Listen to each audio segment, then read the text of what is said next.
Hey, what's up guys? This is Anthony from Anthony's Customs, and for this review we are looking at the DC Collectibles Batman The New Adventures Scarecrow, which is easily my least liked Scarecrow version of all time. But the figure, unfortunately, is actually not too bad. It does have a decent amount of accessories, so let's take a look at those. First of all, we have the display stand. It does have the clear uprights. You don't need to see those, though. You know what they look like. They are mostly useless, I think. But here's the nice character artwork. Particularly cool since it has the shadowed version on there, which is nice. He also has a couple of unique accessories, one of which is this little canister. It's rather small, but that's okay. It's a nice little canister. He also has this stick, which is just a brown stick. And then we have the gun, which, if I remember correctly, is what shoots a fear toxin thingy. So we have that, and then we have some interchangeable hands. So you know we have the fist hands that come on the figure. Then we actually have three different sets of interchangeable hands. We have these open hands that are good for just like a style pose. And then we have the gripping hands. You can imagine what those are for on your own. And then we have another set of gripping hands. So a bunch of hands for this guy, which is pretty cool. And they obviously interchange up at the forearm. You can see the pegs there, so all we're going to have is a swivel. As far as the figure goes, the cape, or not the cape, the cloak, jacket, whatever you want to call it, is soft plastic, so that's pretty good.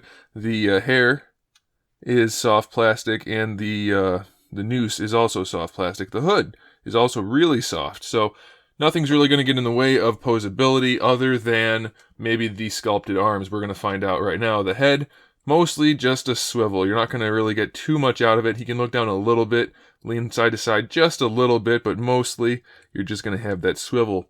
The paint job is pretty good because the teeth are actually a separate piece of plastic and the eyes are painted really nicely.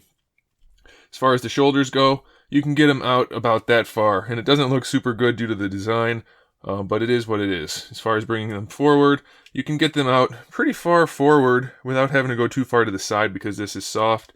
Your bicep swivel and elbow hinge are both built into the elbow, and we do get 90 degrees, so that's pretty good. We don't often have 90 degrees on these DC Collectibles figures, and then we have the forearm swivel in the wrist. For the waist twist, it happens underneath the shirt, so that little part that hangs down kind of hides the joint. The hips are standard hips. They only go that far forward, so that's pretty lousy if you ask me. Not the best situation. All the way out to the side, sure, but they still look super goofy, and they just don't need to go out to the side for this guy. For the knee, we get less than 90 degrees again, so again, very limited. And then for the ankles, we have the full hinge, which will go that far forward, that far back, and we get the ankle rocker, which is mostly useless because it goes at such a weird angle that you can't really use it. So, it's a decent figure. If you like this version of Scarecrow, go ahead and grab him. Just don't expect to put him in the most crazy poses, and I think you'll be okay. It's a nice looking figure. It'll be a decent display piece to go with the rest of the other figures. It's just not super impressive on its own. It's just pretty average, which is actually how most of these Batman animated series figures are. There it is, guys. Oh, did I do a height measurement? I don't think I did. Let's do a height measurement real quick. I might have, but I don't think I did. He stands just about 16 centimeters to the top of his hat, and that makes him about, well, just shy of 6.5 inches.